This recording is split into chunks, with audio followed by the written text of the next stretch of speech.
Hi friends, welcome to bank Nifty boss YouTube ఛానల్కి. ఈరోజు July 23వ తారీఖు గురువారం. ఈరోజు మార్కెట్లో మనకి సెన్సెక్స్లో వీక్లీ సెటిల్మెంట్ అయితే జరిగింది. సో ఈ వీక్లీ సెటిల్మెంట్లో మనం సెన్సెక్స్ కాల్ అయితే డబుల్ చేసాం, సూపర్గా చేసాం. అలాగే ఐటీసీ స్టాక్, మన స్టాక్ డెలివరీ 1% గ్రూప్లో దాదాపు 1.2% లాభం అయితే వచ్చింది. అలాగే ఐటీసీ స్టాక్ ఆప్షన్ కూడా చేసాం, ఇదైతే ఏకంగా డబుల్ అయిపోయింది, అద్భుతం. అలాగే ఈరోజు మనం నిఫ్టీ కొంచెం యాక్చువల్ చెప్పాలంటే ఈరోజు నిఫ్టీ కొంచెం పాజిటివ్ సైడే ఉంది. అందువల్ల నిఫ్టీ లాంగ్ స్ట్రాటజీ చేసాం, అద్భుత లాభాలు సంపాదించాం. అది ఎలా చేయాలి, ఎలా చేసాం వివరంగా చెప్పే ప్రయత్నం చేస్తాను. అలాగే వీటితో పాటు రెగ్యులర్గా మార్కెట్కి సంబంధించిన వార్తలు కూడా మీకు అందించే ప్రయత్నం చేస్తాను. సో ఈ వీడియో కాస్త శ్రద్ధగా ఓపిగా చూసే ప్రయత్నం చేయండి. ఇన్ఫోసిస్ యొక్క క్వార్టర్లీ రిజల్ట్స్ అయితే వచ్చాయి, చాలా బాగున్నాయని చెప్పొచ్చు అనమాట. సో నెట్ ప్రాఫిట్ ఏకంగా 12% పెరిగి 7,769 క్రోర్స్గా వెళ్ళిపోయింది. రెవెన్యూ కూడా బ్రహ్మాండం 14%గా పెరిగి 48,211 క్రోర్స్గా వెళ్ళింది. కాకపోతే స్టాక్ ఈరోజు చాలా చాలా మైన్యూట్ అనమాట. సో మైనర్ లాసెస్తో క్లోజ్ అయింది. 1047 ఆ ప్రాంతాల్లో క్లోజ్ అయింది. అమెరికాకు మనం ఎగుమతి చేసే సెగ్మెంట్స్లో ఫార్మా సెగ్మెంట్ ఇప్పటివరకు కూడా అన్టైమ్డ్ సెగ్మెంట్గా ఉందన్నమాట. ఇప్పుడు దానిని కూడా మన ప్రెసిడెంట్ ట్రంప్ గారు భరతం పట్టబోతున్నారు. So zero tax, zero tariff 2028 వరకు, ఆ తర్వాత 100%, ఆ తర్వాత 2029 నుంచి 200% టారిఫ్ అని చెప్పేసి ఇప్పుడు ఈ పిడుగు మన ఫార్మా సెగ్మెంట్ మీద కూడా వేశారు. ఇందువల్ల ఇండియన్ ఫార్మా స్టాక్స్ అయితే ఈరోజు చాలా చాలా దారుణంగా దెబ్బతిన్నాయని చెప్పొచ్చు అనమాట. సో ఇప్పటి వరకు కూడా కాస్త సురక్షితమైన సెగ్మెంట్గా నిలబడిన ఫార్మా కూడా ఇక నుండి అమెరికా నుండి వచ్చే వార్తల వల్ల చాలా సివియర్గా ఎఫెక్ట్ అవబోతుందని అనిపిస్తుంది. మన దేశంలో పెట్టికేర్కి సంబంధించి గోద్రేజ్ కన్జ్యూమర్ మాత్రం మంచి లీడింగ్లో అయితే ఉంది. సో ఇప్పుడు ఈ సెగ్మెంట్లోనే మరింతగా పెట్టుబడులు పెట్టబోతుంది. దాదాపు 200 కోట్ల రూపాయలు అయితే ఈ పెట్టికేర్లో అయితే పెట్టబోతుంది అనమాట. దీనివల్ల ఈ కంపెనీ తాలూకు యొక్క మార్కెటింగ్ రెవెన్యూ బ్రహ్మాండంగా, మార్జిన్స్ కూడా బాగా పెరుగుతాయి కాబట్టి సో ఇది ఒక మంచి విషయమే. మన మార్కెట్లో భీకరమైన నష్టాలకి హెచ్డిఎఫ్సి బ్యాంక్ కూడా ఒక కారణం. ఎప్పుడైతే రిజల్ట్స్ వచ్చినాయి, ఈ క్వార్టర్లీ రిజల్ట్స్, అక్కడ నుండి భీకరంగా పడుతూనే ఉంది. చెప్పాలంటే దాదాపు ఈ 3 రోజుల్లోనే ఒక 7-8% అయితే పడింది. దీని ద్వారా హెచ్డిఎఫ్సి బ్యాంక్ యొక్క మార్కెట్ వాల్యూ దాదాపు 89,636 కోట్లుగా పడిపోయిందనమాట మార్కెట్ షేరు. ఇప్పుడు హెచ్డిఎఫ్సి బ్యాంకు దాదాపు 750 రూపాయలు ఆ ప్రాంతంలో ఉంది. వాల్యూ పరంగా చాలా ఆకర్షణీయంగానే ఉంది, కానీ మరింతగా పడుతుందేమో అన్న ఒక అనుమానం అయితే ఉంది. డైమండ్ పవర్కి సంబంధించి ఒక మంచి వార్త అయితే వచ్చింది. ఈ షేర్ దాదాపు 222 ఆ ప్రాంతాల్లో ఉంటుందన్నమాట. ఈ కంపెనీ ఈ మధ్యనే అదానీ ఎనర్జీ సొల్యూషన్ నుండి దాదాపు 185 కోట్ల రూపాయల ప్రాజెక్ట్ అయితే గెలుచుకుందని చెప్పొచ్చు అనమాట. దీనికి ఈ ఆర్డరు దాదాపు 4,800 కిలోమీటర్ల పరిధిలోని AL-59 కండక్టర్స్, ట్యూటికార్ను, అలాగే పూణే 3కి సంబంధించిన ట్రాన్స్మిషన్ ప్రాజెక్ట్ అయితే అమర్చవలసి ఉంటుందన్నమాట. ఇది ఈ కంపెనీకి చాలా మంచి వార్త. గంధార్ ఆయిల్స్ ఏకంగా ఈరోజు 20% అప్పర్ సర్క్యూట్లో అయితే క్లోజ్ అయింది. ప్రస్తుతం 283.80 ఆ ప్రాంతాల్లో ఉందన్నమాట. మార్జిన్స్ డబల్ అవడమే కారణం. ఈ మధ్య ప్రకటించిన క్వార్టర్ రిజల్ట్స్లో మార్జిన్స్ డబుల్ అయ్యాయి, రెవెన్యూ కూడా బాగుంది. అందువల్ల ఈ కంపెనీ ఈరోజు ఇంత అద్భుతంగా అయితే అప్పర్ సర్క్యూట్లో వెళ్ళి కూర్చుంది. సిప్లా రిజల్ట్స్ కూడా బాగున్నాయి. సిప్లా నెట్ ప్రాఫిట్ ఏకంగా 42% అయితే జంప్ చేసింది. అలాగే మన ఇండియాకి సంబంధించి 12% యాన్యువల్ గ్రోత్ కూడా చూపించింది. కాకపోతే ఈరోజు ఈ స్టాకు దాదాపు ఒక 2% నష్టాలతో అయితే ముగిసింది. బీపీసీఎల్ ఫలితాలు కూడా వచ్చాయి. కాకపోతే క్రూడ్ ఆయిల్ ప్రైసెస్లో విపరీతమైన పెరుగుదల, అలాగే ఫ్లక్చుయేషన్స్ కూడా ఈ రిఫైనరీ కంపెనీకి అయితే నష్టాలు మిగిల్చాయని చెప్పొచ్చు అనమాట. నెట్ లాసు దాదాపు 3,963 కోట్లుగా ఉంది. అలాగే యాక్చువల్ చెప్పాలంటే దాదాపు 15 క్వార్టర్స్ తర్వాత మొదటిసారి ఈ కంపెనీ అయితే లాసెస్ ప్రకటించింది. రెవెన్యూలో గ్రోత్ ఉంది, అయినా కూడా ఈ క్రూడ్ తాలూకు యొక్క ఇంపాక్ట్ ఈ రిఫైనరీ కంపెనీ మీద భారీగానే పడిందని చెప్పొచ్చు.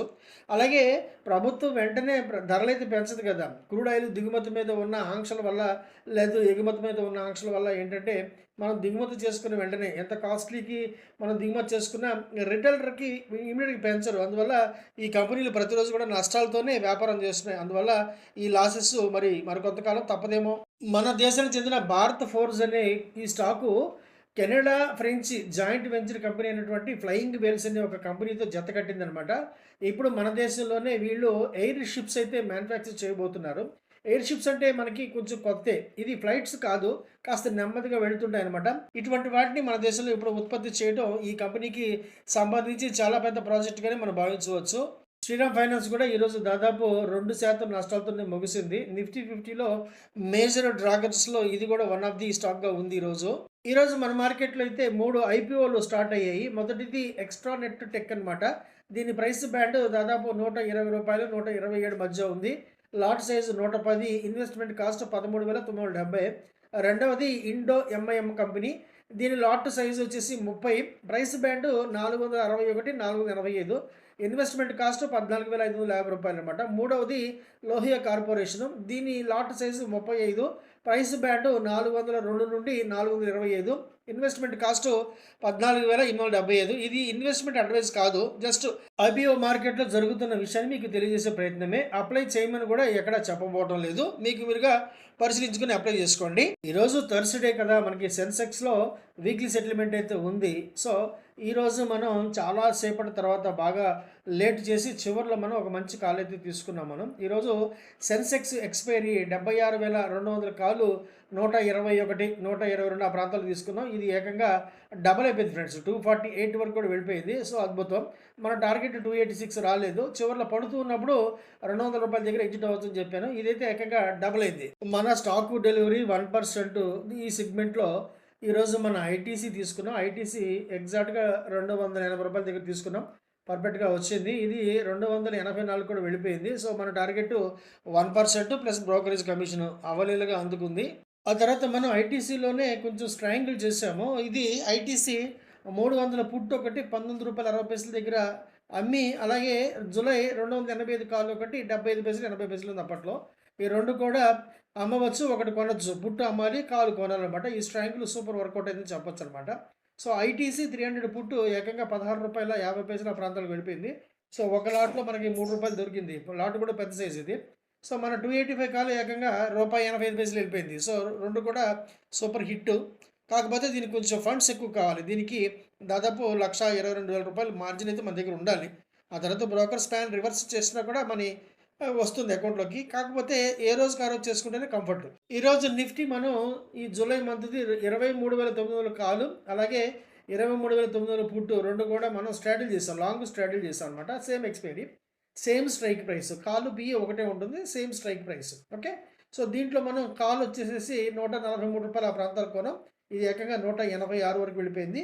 ఆ తర్వాత పుట్టు 23,900 పుట్టు ₹130 కొన్నాం. ఇది కూడా 189 వరకు వెళ్ళిపోయింది. సో దీంట్లో అంటే ఎటుపై ఎటు వచ్చినా కూడా పెద్దగా లాస్ అయితే ఉండదు. లాభం మాత్రం బ్రహ్మాండంగా తీసుకోవచ్చు.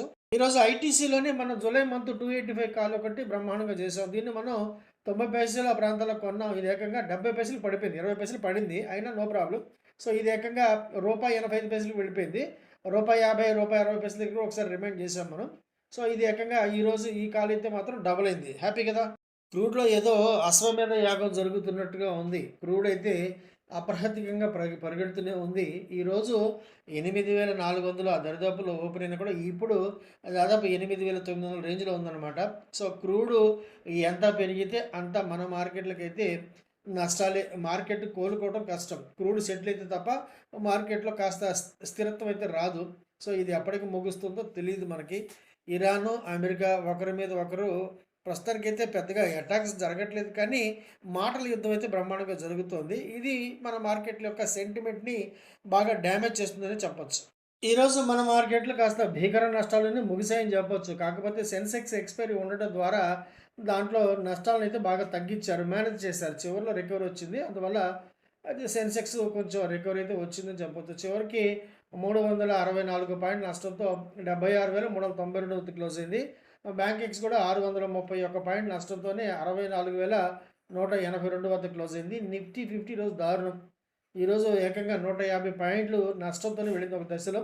చివరికి 23,869 వద్ద క్లోజ్ అయింది. 23,800 బ్రేక్ చేస్తే కనుక ఇక ఏకంగా మనకి 23,640 వద్ద సపోర్ట్ కనిపిస్తుంది. సార్ రేపు ఏమైనా బ్రేక్ చేస్తుందా లేదా రేపు రికవర్ వస్తుందా వేచి చూద్దాం. అలాగే బ్యాంక్ నిఫ్టీ కూడా 535 పాయింట్ల నష్టంతోనే 56,592 వద్ద క్లోజ్ అయింది. నిఫ్టీ ఫినాన్షియల్ సర్వీసెస్ కూడా 197 పాయింట్ల నష్టంతో 25,992 వద్ద క్లోజ్ అయింది. అలాగే నిఫ్టీ మిడ్ సెలెక్ట్ 198 పాయింట్ల నష్టంతో 14,428 వద్ద క్లోజ్ అయింది. చెప్పాలంటే మార్కెట్ ఈరోజు ఒక యావరేజ్గా చెప్పాలంటే ఒక 1% నష్టాలతోనే మన మార్కెట్లో ముగిశాయి. సో ఇవి ఫ్రెండ్స్ ఈరోజు మన మార్కెట్‌లో చేసినవి, అలాగే మార్కెట్‌కి సంబంధించిన మంచి మంచి వార్తలైతే మీకు అందించే ప్రయత్నం అయితే చేశాను. ఈ వీడియో మీకు నచ్చితే గనక తప్పకుండా లైక్ చేయండి, షేర్ చేయండి. రెగ్యులర్‌గా మంచి కంటెంట్ పొందడం కోసం మర్చిపోకుండా మీకు నచ్చితేనే సబ్స్క్రైబ్ చేసుకోండి. సబ్స్క్రైబ్ చేస్తే నోటిఫికేషన్ ఆన్‌లో పెట్టుకోండి. లైక్ చేయడం మాత్రం మర్చిపోకండి. వీడియో చూసినందుకు thank you very much. Thank you. Friends నేను సెబీ రిజిస్టర్డ్ కాదు. నాకున్న బ్యాంకింగ్ ఎక్స్‌పీరియన్స్ ఎగ్జాక్ట్‌గా 25 years in a public sector bank as a senior manager.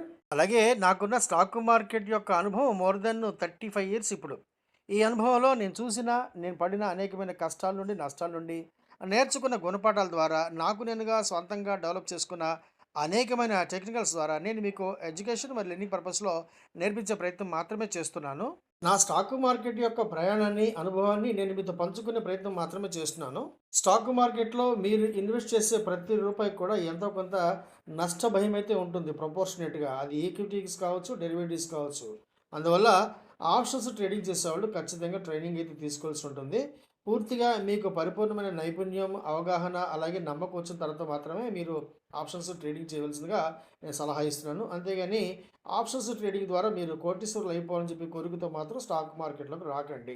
ఎందుకంటే స్టాక్ మార్కెట్‌లో ముఖ్యంగా డెరివేటివ్స్‌లో స్టాక్ ఆప్షన్స్ కావచ్చు, లేదా ఇంట్రాడే, నిఫ్టీ, సెన్సెక్స్ లేదా ఇతరత్రా ఇండెక్స్ ఆప్షన్స్ కావచ్చు.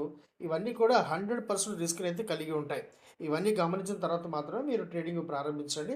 ముఖ్యంగా ట్రైనింగ్ మీద బాగా దృష్టి పెట్టండి. అలాగే నన్ను కాంటాక్ట్ చేయాలంటే ఈ టెలిగ్రామ్ ఛానల్ యొక్క లింక్ ద్వారా సంప్రదించి వివరాలు పొందవచ్చు. వీడియో నచ్చితే కనుక తప్పకుండా లైక్ చేయండి, షేర్ చేయండి. అలాగే మర్చిపోకుండా సబ్స్క్రైబ్ చేసుకొని నోటిఫికేషన్ ఆన్‌లో పెట్టుకోండి. ఫ్రెండ్స్ వీడియో చూసినందుకు thank you very much. Thank you.